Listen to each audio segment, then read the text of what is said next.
Cuando millones de personas celebran lo mismo, cuando el ambiente lo festeja activamente en sus decoraciones y en sus productos, se genera una energía colectiva alrededor de eso. Eso es un hecho psicológico, cultural y espiritual. Y la pregunta es, ¿qué signo tiene y a quién se le ofrece esa energía? Aquí queremos hablar sobre la energía negativa que las celebraciones de Halloween producen, aunque no participes activamente. Cómo afecta a las personas y cómo ese aumento de energía negativa es utilizado por el mal. Quédate para ver esto, porque vas a entender muchas cosas que pasan alrededor de Halloween. Cada año, más de 800 millones de personas participan activamente en Halloween. Y si contamos quienes lo ven en televisión, redes o en los comercios, más de la mitad del planeta queda expuesta a su estética y sus símbolos. ¿Y qué ocurre espiritualmente cuando millones de personas al mismo tiempo celebran la oscuridad como diversión? Porque Halloween no es solo una fiesta comercial, es un fenómeno cultural que canaliza una enorme energía emocional colectiva y según los exorcistas, en la vida espiritual no existe el vacío. Cuando una cultura deja de invocar la gracia, deja un espacio libre y ese espacio siempre es ocupado por algo. Y mientras la oración crea comunión con Dios, la celebración del miedo y de la burla de lo sagrado crea un ambiente donde la presencia de Dios se retira. Y es ahí donde los demonios pueden actuar con más facilidad. Y no porque se los invoque, sino porque se les resiste.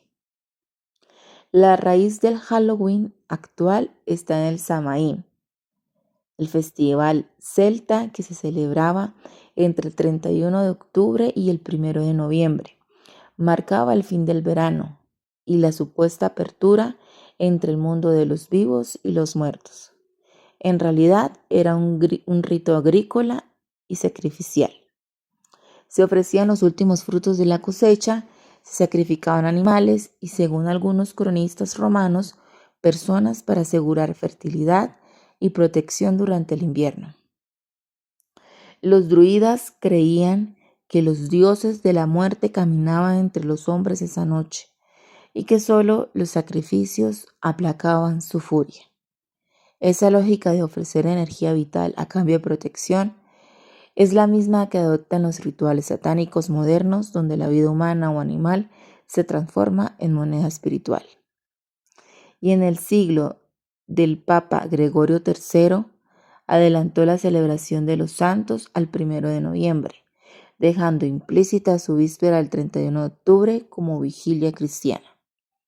Pero con la reforma protestante las solemnidades católicas fueron minimizadas y la vigilia perdió su sentido espiritual. En el siglo XIX nació el Halloween moderno, cuando los inmigrantes irlandeses llevaron sus tradiciones a Estados Unidos. Allí se mezcló con el consumismo y la cultura del espectáculo. En 1920 los grandes almacenes comenzaron a vender disfraces y en 1950 los programas de televisión lo consolidaron como fiesta nacional. Y el resultado fue una fiesta de masas desprovista de fe que se comenzó a llenar de símbolos espirituales invertidos.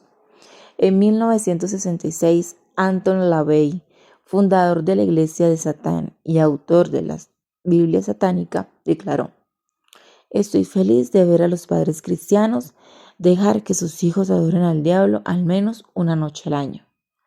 Y no era ironía, porque Halloween se convirtió en una de las 3 fechas sagradas para los satanistas.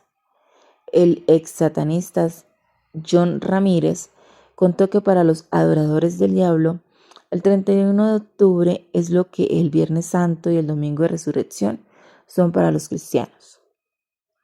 Durante semanas se preparaban con ayunos invertidos, maldiciones y consagraciones. Zachary Kane es sumo mago declaró que los abortos ofrecidos como sacrificio en esa fecha eran la misa negra perfecta. Algunos grupos hacen una cuarentena previa como una cuaresma inversa para llegar espiritualmente afinados a esa noche. Hay mujeres que son embarazadas 9 meses antes con la intención de ofrecer el niño el 31 de octubre. Y mientras eso sucede en lo oculto, millones celebran el miedo, decoran con esqueletos y visten de muertos. Esa masa emocional global amplifica el mismo evento que los satanistas llaman su año nuevo. En términos espirituales, Halloween es una misa invertida global, donde la cultura hace decoro sin darse cuenta. Durante octubre, las redes sociales promueven filtros que convierten a las personas en demonios, muertos o figuras poseídas. Las plataformas lanzan maratones de terror, videojuegos de brujería y desafíos virales que enseñan a invocar espíritus. Y el resultado, millones participando simbólicamente de una liturgia del miedo.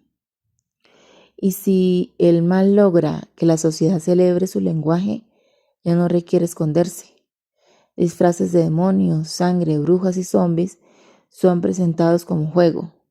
Y en la vida espiritual lo que se celebra se fortalece. Cuando una cultura celebra lo santo, se vuelve más sensible a la luz. Pero cuando una cultura celebra lo grotesco, lo oscuro, la burla de lo sagrado, se vuelve menos capaz de reconocer el bien. No hace falta creer en el demonio para abrirle espacio. Basta con acostumbrarse a su lenguaje. Y la normalización comienza en la infancia. Cada año millones de niños celebran Halloween en jardines y escuelas, disfrazados de personajes macabros. Para ellos es un juego, pero para el demonio una educación. Los expertos en psicología infantil señalan que exponer repetidamente a los niños a lo grotesco reduce su sensibilidad y facilita que el mal se vuelva tolerable. Y presta atención, Halloween funciona como una usina de energía espiritual negativa que contamina el ambiente. Los que practican rituales de magia negra y brujería sostienen que su fuerza aumenta cuando millones de personas reproducen el mismo ambiente de miedo, oscuridad y confusión. Por eso, durante la semana de Halloween, muchos grupos ocultistas realizan ceremonias paralelas y usan la energía colectiva del mundo, la música, el terror, los símbolos como ofrenda. El mal no necesita tu consentimiento consciente, solo tu colaboración simbólica. El padre José Antonio Fortea lo explica diciendo que las puertas del alma no se abren solo por intención, sino por la costumbre del mal. Y esa energía negativa abre sus puertas y aumenta la presencia opresiva, la pérdida de la paz interior, la ansiedad sin causa, el sueño agitado, la irritabilidad, ansiedad, pesadillas. Síntomas que aparecen cuando el corazón se acostumbra al oscuro y se vuelve menos receptivo a la gracia. Muchos sacerdotes coinciden que estos signos aumentan en octubre, cuando la cultura entera celebra el miedo y la muerte como entretenimiento. Algunos piensan, si no creo en eso, no pasa nada. Pero el problema no es creer o no creer, sino repetir los gestos que alimentan la influencia del mal en el ambiente. Halloween refuerza en el espacio público símbolos que la Iglesia ha tratado de purificar durante el año. La muerte, la brujería, la sangre, y al aceptarlos como folclore, se les devuelve poder simbólico. Por eso los expertos en liberación dicen que después del Halloween reciben más confesiones y peticiones de ayuda. Gente que experimenta miedo persistente, sueños violentos o sensaciones extrañas. Y no por haber invocado nada, sino solo por haber aceptado una atmósfera espiritual contraria. Un local decorado con esqueletos o demonios se convierte en territorio ambiguo, un espacio donde se pierde la diferencia entre lo santo y lo profano. Y el exceso de imágenes violentas y grotescas reduce la sensibilidad moral, sobre todo en los niños. Ese cambio de umbral emocional es lo que permite que el mal se normalice culturalmente. Halloween exalta la muerte, pero el 1 de noviembre la iglesia celebra la victoria sobre ella. El Día de Todos los Santos recuerda que la verdadera comunión es con los que viven en Dios, no con los muertos que buscan contacto.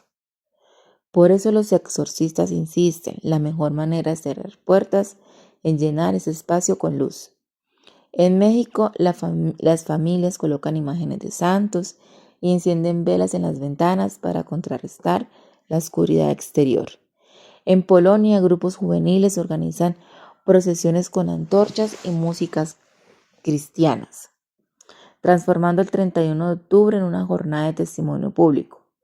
En Sevilla, España, la diócesis registró un aumento del 40% en la población y participación juvenil, tras lanzar Halloween en 2023. Estas son respuestas al campo espiritual negativo que Halloween libera. Bueno, el problema no es disfrazarse ni jugar, sino a quién se le sirve la energía colectiva que se genera en torno a la muerte, el miedo y lo grotesco, y cómo te puede afectar. Ahora, si te gustó este video, dale un like, compártelo con tus amigos y suscríbete al canal, activando la campanita. Y si me quieres apoyar, sígueme en todas mis redes sociales, para que no te pierdas ninguna de mis publicaciones y las noticias católicas más importantes diariamente. Y me gustaría preguntarte, ¿por qué crees que es más aceptable disfrazar a un niño de un demonio que de un santo? Que Dios te bendiga y te guarde en la luz.